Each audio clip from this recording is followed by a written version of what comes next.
Hey, what's up guys? TKF here. I think we've got a battle versus FireHeart here. Just on a quick note, this is the third time of recording this video and narrating and whatnot, because I don't know why Camtasia stops working and it's really quite irritating me. But yeah.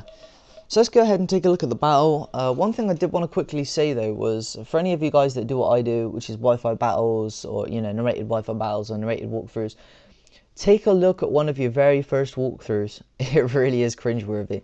Anyway, let's go ahead and have a look. If this would start working again. There we go. Now we can cut the volume again. And here we go.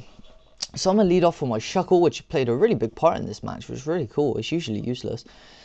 So he's going to get his rocks up, and I'm going to predict this and go for the Encore, which is super sweet. I really like Uxies. I think they're really cool. So he goes into his Fernape and a Toxic, predicting the switch, which is really cool for me. So really I should have gone for the, yeah, I did go for the Protect, and it goes for the Will-O-Wisp. Now, I was really stupid, and I should have just gone for the Encore here, forcing him to switch. But I didn't, which is really bad play by me. I think I just decided to get my rocks up, and yeah, it does help in the end. So I'm just going to keep taking the burn damage. So he's going to switch out into Yuxi, which is a really bad play by me, because I go for the Protect. Should have thought about that. But yeah, then again, you know, it didn't really matter. It's a switch in. So that's kind of cool. So it puts up a Reflect, which is not bad, but not great either. Because, I mean, my team is actually mixed. It's not all physical or special, so it's really cool. I have I have two physical sweepers and a special sweeper, so it's fine. He's going to U-turn out now, which really isn't even going to touch my Shuckle, which is just awesome. I've seen Shuckles with like 200 and something HP. Mine only has 180, which kind of sucks. But I think I'm max defense and special defense, so yeah, I mean, it's worth it. So he's going to send in a G-Dose, and I know the sub or the D-Dance is coming. So I'm thinking I'm just going to go for the Encore and hope for the best. And sure enough, he D-Dances, which is sweet. Because now I get, I think, what actually turns out to be like 5 turns of pure D-Dancing. So I'm really not sure what to do. I really wanted to send in my Azelf here with the T-Bolt. And yeah, it's like 360 spec attack. So I really didn't know what to do. But after having 2 turns of the Encore now, with me getting my Toxic off and whatnot, I really didn't want to put in my Azelf, just because if that thing dies, I know I'm in trouble. So I decided to go into the Lax. This is a Curse Lax, which I haven't nicknamed yet. So it's pretty cool. So now I can just do my Curse Lax thing and start cursing up while it's doing the D-Dances. Because I know pretty much anything that Gyarados can throw at me, I can live. I think if this got 6 DDs up, then yeah, it would take me out. But with the curses I managed to get up, I know it's not going to be able to take me out. So I know I have to be able to destroy this thing before it comes out of the taunt, because otherwise it will sweep my team. I'm not sure if it could beat my Azelf in speed. It is 368 or 1 or something. It's max speed anyway. So I'm not sure if it could outspeed my Azelf, but it's not a risk that I'm it's not a risk that's worth taking. So I'm just going to do a few curses until it says the taunt's wore off, or, you know, I'm just going to try and predict it 1 turn before. And then I'm just going to wait for Toxic to do its thing, and I'm just going to go for the Body Slam, because I'm fairly confident that after taking 1 more turn of Toxic and the Body Slam, I'm pretty sure it's going to KO it. So I go for the Body Slam, and sure enough, it does take it out, which is really good, because, I mean, yeah, it's pretty cool. My Snorlax could have been much more helpful. I mean, this setting the Reflect up now was a really good play. It kind of sucks though, because I went for Crunch, and it will still do a nice amount of damage even with the Reflect up, but it would have done a hell of a lot more without it. So he's going to take the rocks and the poison and the Crunch damage just to get the Reflect up. It's going to U-turn out, and it's going to go into a T-Tar. Now I know this is a sub Focus Punch set, so I'm just going to go for the Crunch, hoping for the defense drop, and I do get it, which is really cool. But of course he's going to sub up now, and I had to make the choice whether to switch out or not. And unfortunately, as soon as I swap Snorlax for Dusknoir, I have no safe switching. So I'm just going to try and Body Slam the sub away, and I'm not sure if I can do another Body Slam. So I'm just going to go for the curse and hope that I can take the focus punch. And actually looking at it now, with 3 or 4 curses, I think I have 3 curses up at this point, there is no way that a focus punch could kill me with 3 curses. Unless he gets a crit. And sure enough, he gets a crit. I think it would have stopped about there had it had not critted, but it's part of the game, so I wasn't really pissed off. I was just a bit gutted that Snorlax couldn't really do a bit more. So going to my Azelf now, and this thing, special attack is incredible. So even with the 1.5 special defense increase from the Sandstorm, I know T-Tar cannot live an energy ball. And he knows this, so I think he's just going to go ahead and switch out and not risk it. And he goes for a really good play, goes into the Heracross.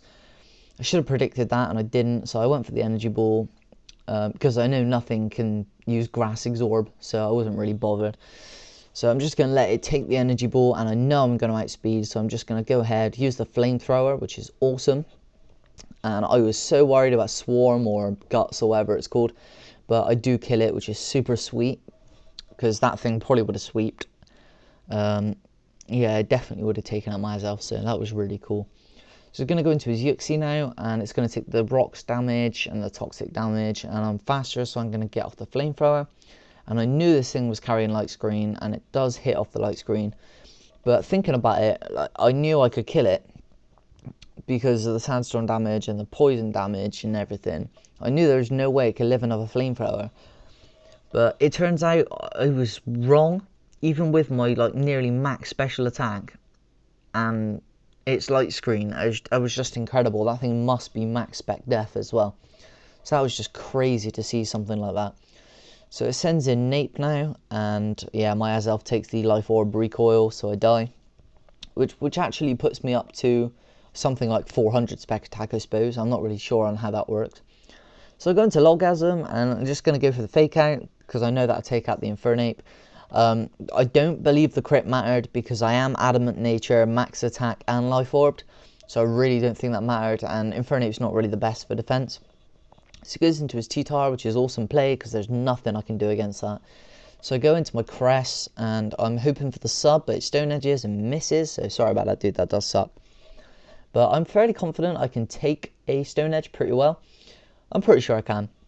So I go for the Ice Beam, because I mean, in previous experience, Cresselia has 100% of freezing in 2 Ice Beams, which is just crazy. I've never seen a poke freeze Hex so much as this Cress.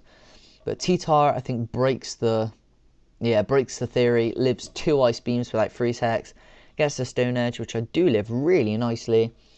So I'm pretty lucky with that. So, well, I'm lucky I bulked it up. So go for the Ice Beam, and sure enough, I get the freeze Hex, which is what Cress is best at. So, yeah, I mean, it is kind of cheap to use Ice Beam and hope for the freeze Hex, I know. But I really wanted to just try and get some Calm Minds up. But, I mean, Ice Beam, it has 10% of freezing. I mean, that's like saying, you know, Stone Edge, crit in. It's exactly the same thing.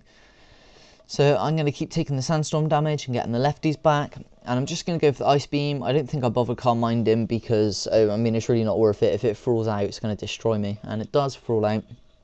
And it's Stone Edges. Yeah, I don't think I could have lived another Stone Edge. No, I couldn't. So, I mean, that was really good that I went for the Ice Beam. So I go for another Ice Beam now, just to finish it off. Sorry about that brief interruption.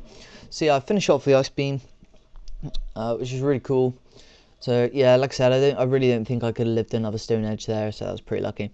So it sends in his Champ, and I was hoping for the Freeze Hex again. But I'm actually quicker. I was quite surprised. Cress's speed is really nothing to brag about. He goes for the Dynamic Punch and crits, and I do believe that may have mattered because I'm max defense. It wasn't very effective.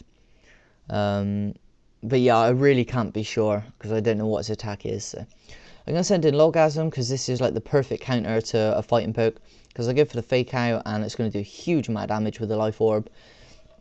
I am going to take the Life Orb damage with the Sandstorm, but I know that I'm faster, so I just go for the Aerial Ace, and that'll take out the Machamp, which is pretty cool. I think an Aerial Ace would pretty much OHKO Machamp, because I'm running Technician, so any moves are less than 60 or less is going to get hit up to 90 with the Life Orb, Max Attack, Adamant Nature, so yeah, I'm pretty sure. So he sends in his Yuxi, and the stones are going to finish it off, so was a great game, dude.